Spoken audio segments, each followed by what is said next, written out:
오늘 함께 볼 말씀 창세기 14장 19절과 20절의 말씀입니다. 제가 읽겠습니다.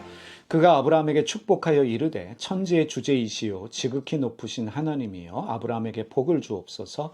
너희 대적을 내 손에 붙이신 지극히 높으신 하나님을 찬송할지어다 하매 아브라함이 그 얻은 것에서 10분의 1을 멜기세덱에게 주었더라. 아브라함이 전쟁에서 이기고 돌아올 때에 살렘 왕과 소돔 왕이 나와서 아브라함을 영접합니다. 창세기 14장 17절과 18절의 말씀 보겠습니다.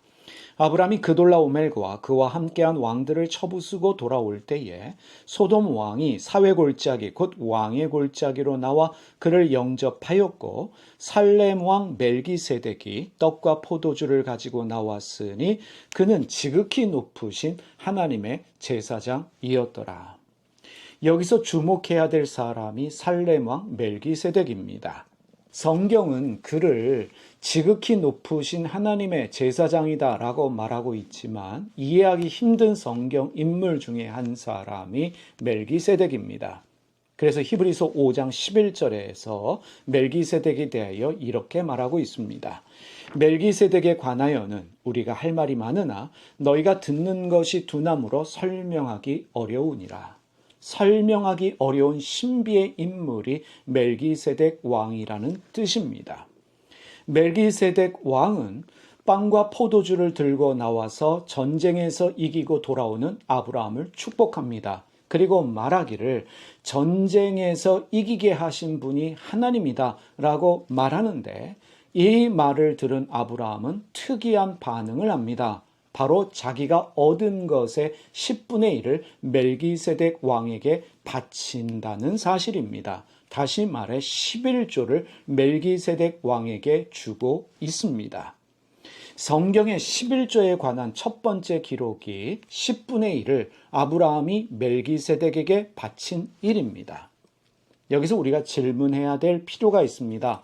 왜 아브라함은 자신의 얻은 것 10분의 1을 멜기세덱 왕에게 바치고 있는가? 더불어 11조는 무엇인가? 오늘 우리가 질문하게 됩니다.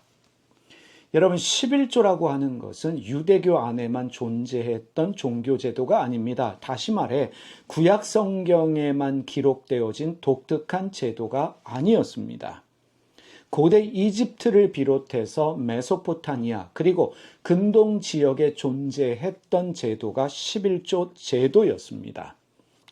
당시의 사람들은 11조를 신전에 바침으로 신에게 11조를 바쳤습니다. 대부분이 신정국가였던 근동의 국가들은 신을 모시는 신전의 유지를 위해서 강제적으로 11조를 백성에게 부과했습니다. 일종의 종교세 개념으로 11조를 강제적으로 거두어 들였던 것입니다. 고대 이집트에서는 신전에 바치는 11조를 줄인다, 또 11조를 하지 않는다라고 하는 것을 심각한 범죄로 다스렸습니다. 전쟁에서 이기고 돌아오는 군사들은 반드시 전리품의 10분의 1을 신전에 바쳐야 했습니다. 포로를 포함해서 땅, 얻은 모든 것의 10분의 1을 신전에 바쳐야만 했던 것이 바로 고대 근동의 11조 제도였던 것입니다.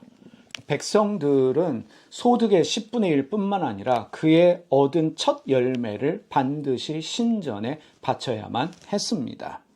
그런데 종교세로 말하는 이 11조만 사람들이 한 것이 아니라 국가에 바치는 세금도 또한 11조였습니다. 당시 11조 때문에 죽어나는 사람들은 소위 말하는 없는 가난한 사람들이었습니다.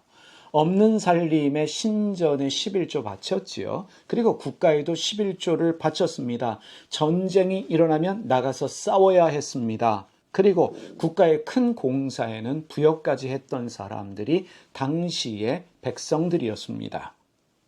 약소국이 강대국에 바치는 조공도 11조였습니다. 약한 자가 강한 자의 도움을 청할 때, 보호를 청할 때 또는 보호와 감사의 표시로 드리는 것도 11조였습니다.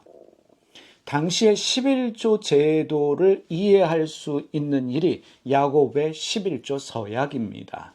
창세기 28장 20절에서 22절 말씀 보겠습니다. 야곱이 서원하여 이르되 하나님이 나와 함께 계셔서 내가 가는 이 길에서 나를 지키시고 먹을 떡과 입을 옷을 주시어 내가 평안히 아버지 집으로 돌아가게 하시오면 여호와께서 나의 하나님이 되실 것이요 내가 기둥으로 세운 이 돌이 하나님의 집이 될 것이요 하나님께서 내게 주신 모든 것에서 10분의 1을 내가 반드시 하나님께 드리겠나이다 하였더라. 야곱은 에서를 피해 도망하면서 베델에 단을 쌓습니다. 그리고 하나님의 보호와 도우하심을 구하면서 11조를 드리겠다 서약하고 있습니다. 야곱은 즉각적인 11조를 언약한 것이 아니라 하나님의 보호와 도움을 청하면서 11조를 서약합니다. 다시 말해 나를 집으로 무사히 돌아오게 하시면 그때의 11조를 드리겠다라고 말합니다. 고대 시대의 11조는 보비 명목이 강했습니다. 일종의 세금이었다라고 우리가 이해할 수 있습니다. 아브라함이 이집트에서 돌아올 때에 많은 가축과 노비가 생겼습니다. 그런데 거기서 아브라함이 11조를 했다라는 기록은 없습니다. 하지만 전쟁에서 이긴 아브라함은 승리하게 하신 하나님을 찬양하라 라는 멜기세덱 왕의 말을 듣고는 노량물의 10분의 1을 하나님의 제사장인 멜기세덱에게 바칩니다. 하나님의 도우심과 보호하심 때문에 이겼기 때문에 지금 아브라함은 고대시대의 관습대로 하나님의 제사장인 멜기세덱에게 11조를 바치고 있습니다. 일종의 조공, 세금을 바치고 있다라고 우리가 이해할 수 있겠습니다. 이후에 구약 성경은 구체적으로 11조는 하나님의 것이기 때문에 하나님께 드려야 한다라고 가르치고 있습니다. 레위기 27장 30절의 말씀 보겠습니다. 그리고 그 땅의 10분의 1, 곧 그 땅의 곡식이나 나무의 열매는 그 10분의 1은 여호와의 것이니 여호와의 성물이라. 이미 말씀드렸지만 11조라고 하는 것은 다른 종교에도 있던 제도였습니다. 그래서 고대 유대교도 사실은 성전 유지를 위해서 11조 제도가 필요했던 것입니다. 11조를 통해서 성전을 유지했고 성전에서 일하는 제사장과 레위 사람들이 먹고 살 수 있도록 했습니다. 그래서 성경은 11조를 어디에 사용해야 할지도 말하고 있습니다. 민수기에는 11조로 경제활동을 할 수 없었던 레위 지파를 위해 사용해야 한다라고 기록하고 있고 신명기에는 11조를 가난한 사람들을 위해 사용하라라고 말씀하고 있습니다. 자, 여러분, 11조는 고대 근동에 있던 법이었습니다. 일종의 세금이었고 일종의 조공이었습니다. 종교세였습니다. 구약시대의 제도입니다. 그러면 우리는 지금 11조를 어떻게 이해해야 하는가 질문할 수밖에 없습니다. 11조는 반드시 해야 하는 의무인가? 그리고 가장 중요한 질문입니다. 11조를 하지 않으면 하나님이 저주하실까? 복을 내려주시지 않을까라는 질문입니다. 사실 11조 하지 않으면 하나님이 저주하신다, 물질적인 어려움을 당한다라고 설교하시는 분들도 있습니다. 한국의 대표적인 성경 주석가인 박윤선 박사님은 이렇게 말합니다. 구약의 11조는 이스라엘이 하나님의 신정 왕국에 속해 있었기 때문에 의무적이었다. 그러나 신약 시대에는 더 이상 의무적이 아니다라고 말씀하십니다.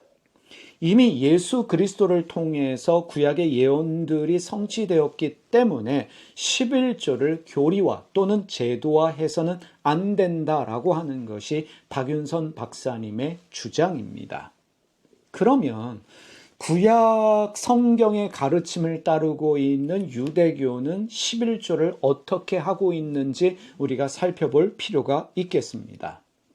여러분, 유대교에는 더 이상 성전이라는 것이 존재하지 않습니다. 로마에 의해서 파괴된 후에 더 이상 재건하지 않았습니다. 그래서 성전에서 일하는 제사장 제도도 더 이상 없습니다.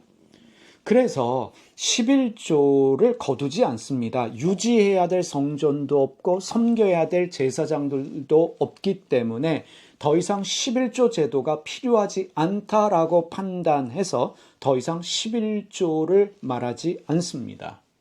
그들은 회당에서 모입니다. 그래서 자발적인 헌금과 기부를 통해서 회당을 유지하고 구제하는 일도 하고 있습니다. 카톨릭에서는 11조를 어떻게 하고 있는지 우리가 중요하게 살펴볼 필요가 있습니다. 카톨릭은 구약의 11조 제도를 오늘날 그대로 적용하기는 어렵다라고 판단합니다. 카톨릭에는 11조라는 명목의 헌금은 없습니다. 대신 교무금이라는 헌금을 하는데 교회 운영을 위한 헌금입니다. 형편에 따라 헌금할 수 있습니다. 그러나 수입의 30분의 1 정도는 헌금하면 좋겠다라고 하는 것이 교무금인데 왜 30분의 1이냐면 한 달 수입의 하루 정도의 수입을 헌금함으로 교회가 운영될 수 있도록 해야 된다라고 말하면서 가르치는 것이 바로 교무금입니다. 11조와 헌금을 강조하거나 강요하지 않아도 카톨릭 교우들은 헌금을 잘합니다. 그 헌금을 통해서 교회도 유지하고 구제와 선교하는 일들도 열심히 하고 있습니다. 우리가 도전받아야 될 부분이라고 생각되어집니다. 동방 정교회를 비롯한 정교회들 그리고 유럽의 교회들은 이미 11조를 폐지했습니다. 11조가 아니라 자발적인 헌금을 통해서 교회와 구제를 위해 사용하도록 하면서 헌금을 말하고 있습니다. 11조 제도가 남아있는 교회들이 미국의 교회들 그리고 대한민국의 교회들이다라고 말할 수 있겠습니다. 여러분, 신앙생활에 있어서 정말 강조돼야 될 것이 무엇이겠습니까? 11조 중요합니다. 할 수 있으면 하는 것이 필요합니다. 그러나 강요는 하지 말아야 합니다. 11조를 하지 않으면 저주받는다, 하나님이 복을 내리지 않는다 라는 식으로 가르치는 것은 하나님과 신앙에 대해서 잘못되게 가르치는 것입니다. 우리가 믿는 하나님은 그러한 하나님이 아니십니다. 헌금이라고 하는 것을 복과 저주의 개념으로 가르치는 것은 하등 종교의 특징입니다. 무당 종교의 특징이다 말할 수 있습니다. 11조보다 더 중요하게 가르쳐야 할 것이 있다면 나누고 베푸는 삶입니다. 공부해서 남주자, 돈 벌어서 남주자라고 말하는 그러한 삶을 가르치는 것이 신앙에 있어서 중요합니다. 누가복음 14장 42절 말씀, 예수님의 말씀입니다. 화 있을진저 너희 바리새인들이여, 너희가 박하와 운향과 모든 채소의 11조는 들이되 공의와 하나님께 대한 사랑은 버리는도다. 그러나 이것도 행하고 저것도 버리지 말아야 할지니라. 헌금하는 것도 중요하지만 헌금보다 더 중요한 것이 무엇입니까? 공의와 하나님에 대한 사랑입니다. 하나님의 생활 방식에 따라 다른 사람에게 친절하고 너그럽고 바르게 사는 삶입니다. 콩 한 쪽이 있을 때 그것을 이웃과 함께 나누는 삶, 그것이 신앙의 삶이 아니겠습니까? 여러분, 11조 할 수 있으면 하십시오. 하지 못한다고 부담 갖지 마시기를 바랍니다. 여러분이 드리는 그 헌금을 통해서 교회가 유지되어지고 또 구제할 수 있다면, 이웃을 섬길 수 있다면 귀하고 복된 일이 아니겠습니까? 여러분, 공부해서 남줄 수 있는, 돈 벌어서 남줄 수 있는 여러분 모두가 되시기를 주님의 이름으로 축복합니다. 기도하고 그리고 주기도문 하면서 우리가 말씀 마치겠습니다. 살아계신 하나님 아버지, 나누고 베푸는 삶을 살게 하여 주시옵소서.